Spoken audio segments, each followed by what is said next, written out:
Savarkar jewellers कडून दीपावलीच्या हार्दिक शुभेच्छा। सोने चांदीच्या दागिन्यांवर खास सवलती आजच भेट द्या। Savarkar jewellers, Mayur complex, Dattawadi, Nagpur 23। संपर्क 9822 69 1286 88 88 82 23 13। येऊ शकत नाही ना, तर किमान तुम्ही नागपुरात बैठक घ्या। नागपूरचे मुख्यमंत्री आहे, नागपूरला मग बैठक घ्यायला काय हरकत आहे? तर त्यांनी सांगितलं नागपूरला बैठक घेण्याच्या बाबतीत बावनकुळेजी आता म्हणते की मी सीएम साहेबाला विचारतो, ते काय म्हणते त्याच्यावर आम्ही ठरवू। कोण अपेक्षित आहे बैठकीमध्ये चर्चेसाठी? मुख्यमंत्र्यांनी बैठक घेतली म्हणजे सगळेच येणार। मुख्यमंत्री यावं की महसूल मंत्री आले तरी चालेल? बैठकीत महसूल मंत्र्यांना कसं काही निर्णय होऊ शकतो? एवढे मोठे निर्णय मुख्यमंत्रीच लागेल। बच्चूभाऊ, तुम्ही आता म्हटलात की आम्ही करायचं रेल्वे रोको आंदोलन की नाही, काय सरकारकडून प्रतिसाद आणि तुम्ही काय करताय? ते म्हणत होते आता मी अर्ध्या 15 मिनिटात अर्ध्या तासात आम्ही हे करतो आहे, सीएम साहेबांशी बोलतो आहे, ते काय म्हणते तर मग समजू। थोड्या वेळासाठी तरी तुम्ही थांबले, आता निघाले होते? नाही, आम्ही तयारी करतोय, आम्ही तिकडेच जातोय, आम्ही सगळी तयारी करून ठेवतोय। आम्ही आज रेल्वे रोकोही करणार आणि नागपूरच्या काही भागात आम्ही जाणार। कुठल्या भागात? RSS कार्यालयामध्ये आम्ही नेत्यांना भेटणार आहोत, कारण आता बीजेपीचं सरकार आहे, त्यांचं मुख्य कार्यालय RSS आहे। RSS साहेब तिथल्या मुख्य नेत्यांना भेटून त्यांनाही सांगतो का यांची कानउघडणी करा। काही भेटी वेळ मागितलाय की आंदोलन म्हणून जाणार? नाही, आंदोलन म्हणून काय आम्हाला जाता येत नाही का? RSS सगळ्यासाठी समाजसेवी संघटना आहे ती, तिथं काय वेळ घ्यावं लागतं? कमाल आहे तुमची। सेवाभावी संस्थेची वेळ घ्यावं लागते कुठं? कुणाशी भेटणार? जे कोणी असं नेते तिथे त्यांचे किमान आम्ही तिथे गेलो तर कोणीतरी येईन तर ना, कमसे कम। RSSचं मुख्य कार्यालय आहे, त्याचा फायदा घेऊन का आम्ही? तुम्हीच सांगा। आता किती वेळ तुम्ही इथं फायदा आता तुम्ही किती वेळ इथं थांबणार आहे? म्हणजे खरंच किती वेळ वाट पाहणार आहे फोनची किंवा चर्चाच्या अनुषंगाने? पुढे अर्धा तास पाहू, अधिक अर्धा 1 तास। मुख्यमंत्र्यांचे तुमचं काही बोलणं अपेक्षित आहे का? बावनकुळे साहेब काय तुमचं हे बोलणं करून ते म्हणतात मुंबईला या, मुंबईला 6 घंटे जाते, इथे आंदोलनाचं सगळं प्रॉब्लेम आहे, त्याच्यामुळे आमची मुंबई जायची तयारी नाही। इथे चर्चा करण्याची तयारी? चर्चा करायची तयारी। फोनवर काय चर्चा होऊ शकते? मुख्यमंत्री फोनवर काय चर्चा होईल? निर्णय घ्या ना, बैठकीची गरज नाही आहे। निर्णय घेऊन पाठवून द्या लेखी, संपला विषय। आम्ही वाजत गाजत जातोय आणि मुख्यमंत्र्याचा पुतळा खांद्यावर घेऊन नाचत जातोय। कर्जमाफी संदर्भात काय आव्हान, काय तुम्हाला अपेक्षा आहे? काय लिहून दिलं पाहिजे सरकारनं कर्जमाफी संदर्भात? शासन निर्णयच कळायला पाहिजे काय असलं पाहिजे त्याच्यामध्ये कर्जमाफीच्या बाबतीत सरसकट। कर्जमाफीच्या ज्या मुक्तीचा जे काही आपण शासन निर्णय काढतोय तसा काळा विषय संपवा। एकरची काही मर्यादा? कारण की यापूर्वी अटी शर्ती ठेवाच लागेल।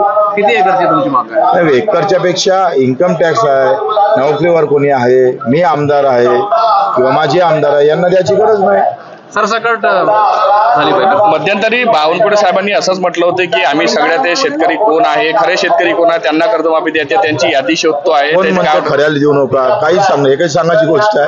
तुम्ही सांगा, ज्याला ताण लागली त्यालाच पाणी देणार का? त्याला जबरदस्तीनं कुचका देतो? हे लोक कसे शोधले जाईल? शोधले का आहेच त्याचं काय? मतदानातले यादी प्रत्येक घर न घर शोधल्या जाते। आणि कर्ज हे लाडकी बहीण कशी काय केली तुम्ही? खटकिन्या अशी बटन दाबली लाईट लागला। एक अशी मागणी आली होती की राज्याचे काही महत्त्वाचे प्रकल्प थांबवा, मात्र कर्जमाफीच्या तुम्हाला 85,000 कोटीची काय गरज आहे शक्तीपीठाची? तुमच्या 64,000 कोटी तुम्ही मुंबईत दिले, म्हणजे तिथं निवडणूक आहे म्हणून घातले, तिथे काय गरज आहे मुंबईला सध्या तरी? तुमच्या आता तुम्ही सांगा, हे एवढं चांगलं पार्क इथं बनवलंय, ऑक्सिजन भेटला पाहिजे, जो ऑक्सिजन निर्माण करते त्याला मरावं लागते। काय विषमता आहे देशामध्ये?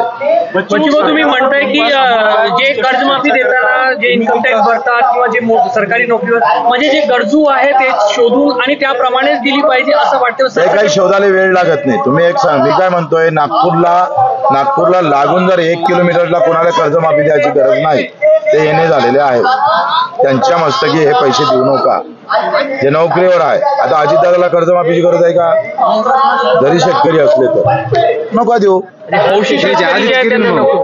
70 कोटी जाहीर बोलले की कमी आहे, त्यांच्याकडे जाईन मी एक दिवस शिकायला, तेवढंच राहिलं आता ते करून आता किती वेळ फोन अपेक्षित आहे? किती वेळ फोन अपेक्षित आहे आपल्याला? अर्धा एक तास वाट पाहू आम्ही, आमची तयारी तर झाली आहे. लेखीवर मानणार का? लेखी काय लेखीच लागेल, तोंडी काय करायचंय, लेखी म्हणजे शासन निर्णय लागेल. किमान बैठकीचं तरी आश्वासन लगेच मिळावं. आश्वासनाचं काय, आम्ही आश्वासनासाठी आलो म्हणजे नाही. बैठकीची वेळ आम्हाला निर्णय पाहिजे, निर्णय झाल्याशिवाय आम्ही हटणार नाही. आणि सरकार आपल्या सोबत आहेत बच्चू कडू. शेतकऱ्यांना आणि सरकारची भूमिका कशी असेल? सरकारने पहिल्या दिवशीपासून सकारात्मक भूमिका ठेवलेली आहे. आंदोलनाच्या आधी देखील आम्ही बैठक बोलवली होती. आपण चर्चा करून यातनं ज्या गोष्टी शक्य आहेत त्या करू अशा प्रकारे आम्ही सांगितलं होतं. पहिल्यांदा बच्चू कडूंनी त्याला मान्यताही दिली होती. त्यानंतर त्यांनी अर्ध्या रात्री मला संदेश पाठवला की लोक जमा होतील, आम्ही असणार नाही, याच्यामुळे अडचण होऊ शकते, त्यामुळे आम्ही काही बैठकीला येऊ शकणार नाही. त्यामुळे मग आम्ही ती बैठक रद्द केली. आजही बावनकुळे साहेबांनी त्यांच्याशी संपर्क केलेला आहे. शेवटी त्यांनी इतके वेगवेगळे प्रश्न मांडलेले आहेत. ते प्रश्न असे नुसते आंदोलनाच्या माध्यमातून त्या ठिकाणी सोडवू शकू अशी परिस्थिती नाही आहे. त्याच्यावर चर्चा करून त्याचा रोडमॅप तयार करावा लागेल. त्यामुळे त्यांना चर्चेचं निमंत्रण देखील आम्ही दिलेलं आहे. आणि यासोबत आता काल आपण बघितलं असेल तर खूप मोठ्या प्रमाणात लोकांनाही त्रास झालेला आहे. रस्ते अडवल्यामुळे पेशंट्सचं खूप मोठी ओरड आपल्याला पाहायला मिळाली. अनेक लोकांनी सोशल मीडियात पोस्ट केलेलं आहे की कशा प्रकारे त्यांच्या पेशंट्सला वगैरे त्या ठिकाणी त्रास झालेला आहे. त्यामुळे माझं आव्हान आहे की त्यांनी चर्चा करावी, अशा प्रकारचं डिस्ट्रप्शन करू नये, लोकांना त्रास होईल अशा प्रकारच्या गोष्टी त्या ठिकाणी करू नये.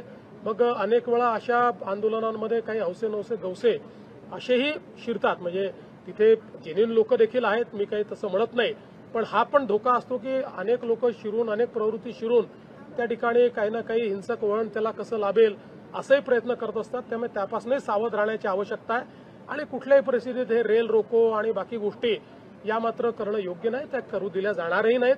त्यामुळे आमचं स्पष्ट आव्हान आहे, शेतकऱ्यांच्या प्रश्नावर आम्ही सकारात्मक आहोत. या सरकारने 32,000 कोटी रुपयाचं पॅकेज दिलंय, पैसे आज शेतकऱ्यांच्या खात्यामध्ये आम्ही देतो आहोत. त्यामुळे सगळ्या प्रकारच्या चर्चेची सरकारची तयारी आहे. चर्चा करावी आणि त्यातनं मार्ग काढावा. सरकारने अतिशय स्पष्ट भूमिका त्याच्यात मांडली आहे. आम्ही त्याची कमिटी पण तयार केलेली आहे. आणि आज पहिला प्रश्न असा आहे की जे शेतकरी आज अडचणीत आहेत, ज्यांचा शेतमाल पूर्ण पावसामुळे त्या ठिकाणी झोपलाय, तो खराब झालेला आहे, शेती खराब झाली आहे, पहिले त्यांना मदत करायची की पहिले बँकांना मदत करायची, हा महत्वाचा प्रश्न आहे. म्हणजे शेवटी आपण हे बघितलं तरी आपण जेव्हा कर्जमाफी करतो त्यावेळेस ते पैसे बँकांना जातात, त्याचा थेट शेतकऱ्याला काही लाभ मिळतो असं नाहीये. त्यामुळे आज पहिल्यांदा शेतकऱ्याच्या खात्यावर पैसे दिले पाहिजेत. नंतर आम्ही कधीच कर्जमाफी करणार नाही अशी भूमिका घेतलीच नाहीये. त्या संदर्भात म्हणूनच म्हटलं योग्य वेळी आम्ही त्या संदर्भातल्या जे काही निर्णय करू. आज पहिली आवश्यकता काय आहे, आज जी आवश्यकता आहे त्याच्यावर विचार न करता आपण बाकी गोष्टींवर विचार करणं. आज शेतकऱ्याच्या खात्यात पैसे गेले पाहिजेत, ते पैसे जाणं सुरू झालेलं आहे.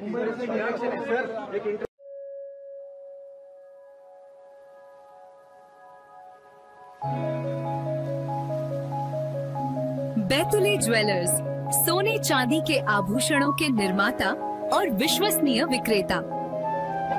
हॉलमार्क 91.60 और 99.5 के आभूषणों पर 100% वापसी की गारंटी और सिर्फ 5% making charges. Making charges start from 5% only.